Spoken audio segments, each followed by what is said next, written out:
So what's interesting is when he was genetically engineering human beings, the way he did it, and this is why I put humans in quotes, is he took the humanoids that were on this planet, I guess you could call them hominids maybe, or apes, and he crossed them with the genetics of various reptilian species. So now, when he hybridized these human beings, he didn't use the genetic information from living reptilian beings. He took it from dead ones. So he created a kind of creature that's sort of undead. Now, why do you think shows like The Walking Dead are so popular? Why is it that in the last 20 years there must have been 1 billion zombie films made and zombie TV shows? Where is this coming from? Again, we go back to genetic memory. It's because all of us are really kind of zombies in the literal sense. This is why he did it. The problem is that the extraterrestrials who control this planet, they're not out in space anymore. They're inside the Earth because the Earth is hollow. All planets are hollow on the inside. Some people say, what? Okay, listen. Why do you think in recent years there's been this giant resurgence of the flat Earth movement? Everyone's always talking about how the planet is flat, almost maniacal about it. Where would that come from? Well, the reason is those who run the show here don't want you to know the reality.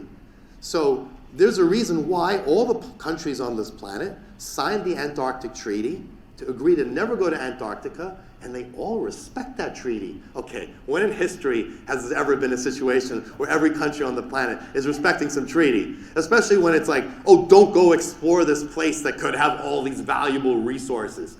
No way. There's a reason why no one goes down there anymore. And it's because the beings who live inside the hollow Earth will kill you. So it's that simple. They say, you're not coming down here? You ain't going down there.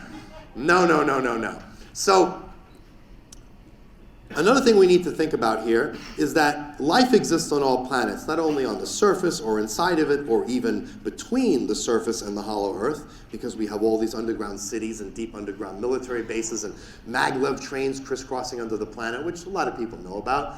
But we also have life on different dimensions on the same planet.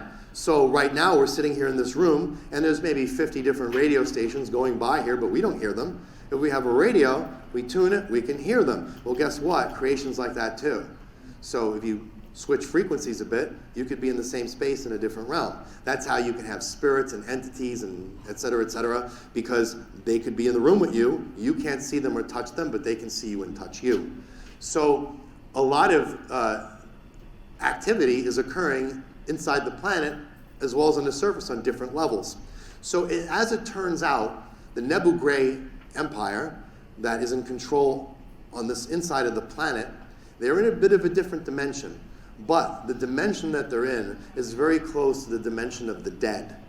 So I don't want to get too deep into these topics, but for example, when people say, well, does hell exist? Yes, it does. There are many types of hell. When we talk about the idea of hell, a human being can be, or any sort of being, regardless of what they are, can be reincarnated, for example, onto a planet where life is very miserable.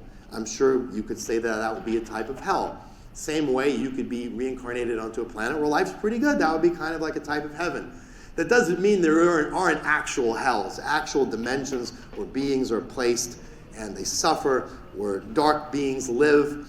And there are many different hells because you can't send every type of creation into the same hell. Some creatures would be like, I like this human hell. It doesn't bother me at all. So you have to send them somewhere else, yeah? But human beings, they get to send to their hell. So all this is important. Why am I saying this? Because in order for humans to be controlled very easily, you would have to create a link between us up here on the surface and the inner Earth in a different dimension where your controllers live. The best way to do that is through the realm of the dead. You anchor the human beings into the realm of the dead. And you do that by genetically hybridizing them with the genetic material of dead reptilians. This is where the unconscious mind comes from. So when you hear about Freud and all the psychiatric community always talking about the unconscious mind and all that, and oh, I don't know, when I was a child, I wasn't loved enough, and now as a result, I'm always seeking out relationships where I'm also not loved. We all acknowledge this is a real problem. I mean, how many books are in the self-help section trying to figure out what to do about the fact that you don't have control over your conscious mind? I mean, this is a huge issue. So the natural question that comes out was, well, do other extraterrestrial species have an unconscious mind? No, only you do. So what Lucifer did when he was genetically re-engineering people was very clever, but also very nasty. Because now you have a huge part of your consciousness that you don't have access to. But guess who has access to it? Those who control you. And this is why human beings are so easy to influence. They're always going to war. They never learn. How many humans have a very high IQ and are emotionally retarded and continuously do things that are not in their best interest?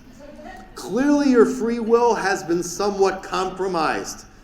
And this is the guy who did it, because that's what he did. He gave you an unconscious mind.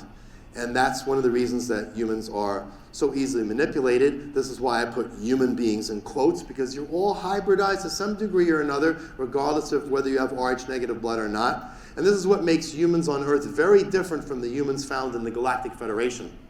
It's also one of the reasons why all those extraterrestrial civilizations, they don't like you. They want nothing to do with you. Because from their point of view, you're irredeemable. There's nothing that can be done with you. You're genetically a mistake. And I know that sounds very harsh, but it is what it is.